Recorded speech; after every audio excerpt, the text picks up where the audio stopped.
Bueno, entre tantas noticias no nos tenemos que olvidar que estamos en un año electoral. Aunque no parezca, aunque nos estemos olvidando o aunque uno perciba en la sociedad un desgano, una hostilidad, un descreimiento, estamos en campaña electoral, estamos en año electoral, porque ahora vienen las elecciones legislativas en agosto, luego en septiembre. Bueno, hay un montón de fechas que están pasando bastante desapercibidas, o es la sensación que tenemos. Porque claro, el clima que se vive en el país es otro. Hay mucha preocupación por el coronavirus, por la pobreza y por tantos otros problemas estructurales que están en este contexto de año electoral. Vamos a conversar sobre este tema por la mirada que él también ha hecho sobre esta situación con Alberto Calvo, que es director de redacción Mayo y responsable del área Comunicación y Medios de Colsecor Cooperativa Limitada. Alberto, ¿cómo estás? Buen día. Hola, buen día, ¿cómo estás? Un placer, Alberto. Bueno, algo de lo que dijimos en la introducción es justamente lo que vos hiciste referencia en una editorial muy interesante, haciendo referencia a esto, ¿no? A este clima que se está viviendo, esta sensación que uno tiene desde los medios y vos también en estos meses electorales. El mes que viene ya tenemos que votar. Y viste que no hay como una apatía en la gente.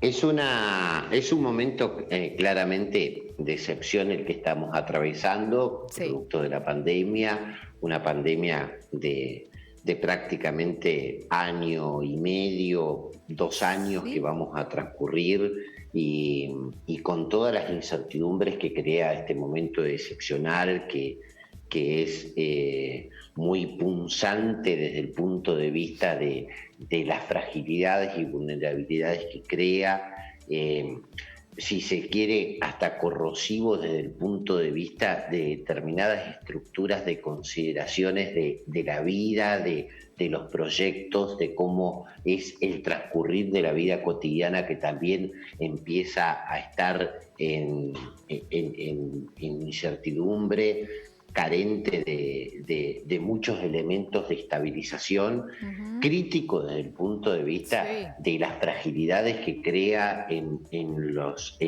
espacios productivos, en las pérdidas del trabajo, en elementos que van reconsiderándose en su proyecto producto de la innovación tecnológica y la digitalización, y fundamentalmente los riesgos que conlleva una pandemia con contagios, con dificultades en torno a una enfermedad creciente y de a miles y de a millones, y las pérdidas de vida, ¿no? Que también es otro elemento. Así que, de alguna manera, es un contexto de enormes dificultades, con problemas estructurales de muy una particular Argentina que los tenía antes de la pandemia, que se agravan en pandemia y que nos invita a pensarlo como un enorme desafío, el tiempo de pospandemia, cómo vamos a organizar, cómo vamos a estar. Alberto, la cantidad de urgencias que vamos a tener los argentinos y las argentinas, ¿no? Claro, vos lo describiste de una manera excelente a todo lo que estamos viviendo. Es entendible y razonable que las personas estén preocupadas por otras cosas, ¿no? ¿Qué vas a estar pensando? ¿En que tenés que votar cuando no tenés a lo mejor trabajo, cuando no sabes qué va a pasar mañana, cuando tenés muchísimo miedo a perder el trabajo, a contagiarte, a morirte? Hay como muchas preocupaciones. Vos lo hablabas de la pobreza también, con estos índices de pobreza. ¿Y cómo se ve del lado del político? ¿Cómo sentís que están haciendo las campañas? Porque hablamos de la sociedad, del pueblo en general, pero ¿qué pasa con el político, que es el que tiene que, convencernos de que lo votemos? Sí, nosotros el análisis que propusimos desde Redacción Mayo con esta nota, que es la responsabilidad ineludible ante la pobreza, lo que tratamos de alguna manera de interpelar con el mensaje es no eludir problemas estructurales como estos que mencionábamos, ¿no? Exclusión y pobreza, que aparecen como relegados, como no centrales en la discursividad y narrativa política, como no tomados de manera tan estructurante en la concepción del mensaje y del diálogo y del vínculo que se quiere establecer con la ciudadanía desde la sociedad política.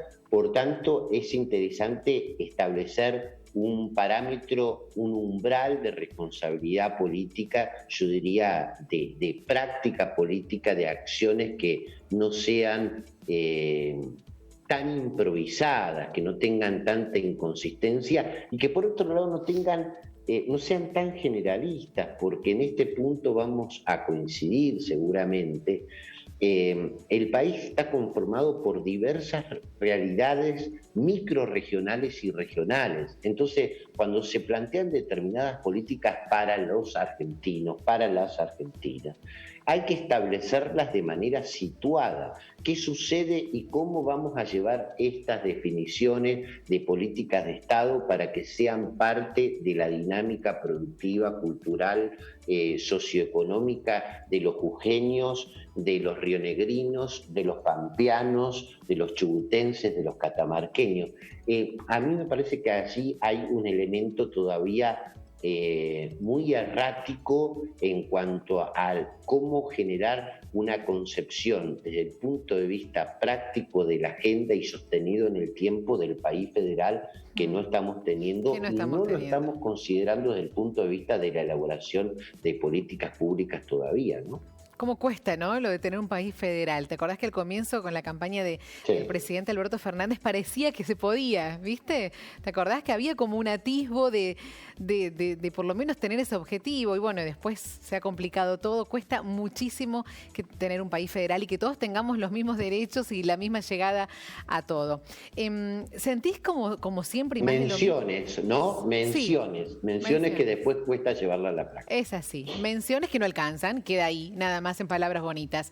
Alberto, ¿sentís que es más de lo mismo las campañas con acusaciones de un lado y del otro, acusaciones cruzadas, que vos hiciste esto, que no hiciste esto, y poquito lo mismo que hace años que sentimos, ¿no? Poquito de contar lo que uno quiere hacer, sino que se basa siempre en lo que el otro hizo mal? Bueno, el planteo un poco del texto tenía que ver con recorrer eso, ¿no? Que estas pujas discursivas, estas pujas en términos de turnos electorales y mirando ya no solo la elección de septiembre y de noviembre de representaciones frente al Congreso, tanto en senadores como en diputados, sino ya pensando además en el 2023, digo, claro. Me parece que ahí hay un desacople importante de las agendas, y vuelvo con la palabra de las urgencias, ¿no? Y por otro lado, yendo a la pregunta, en nuestro análisis establecemos esto de la hostilidad permanente que comienza a tener como un volumen político ya previsible, la lógica binaria, esto que señalabas de el culpable siempre es el otro, y en esto me parece que nos estamos quedando con un futuro cargado, yo diría repleto de pesimismo y con escasez de optimismo, ¿no? Y seguramente estos discursos de hostilidad, de narrativa política tan previsible, tan de ubicación binaria, va a generar una incredulidad creciente y sobre todo en los espacios más vulnerables, que están de alguna manera expectantes de mejorar cierta condición de la vida para poder tener un futuro mejor.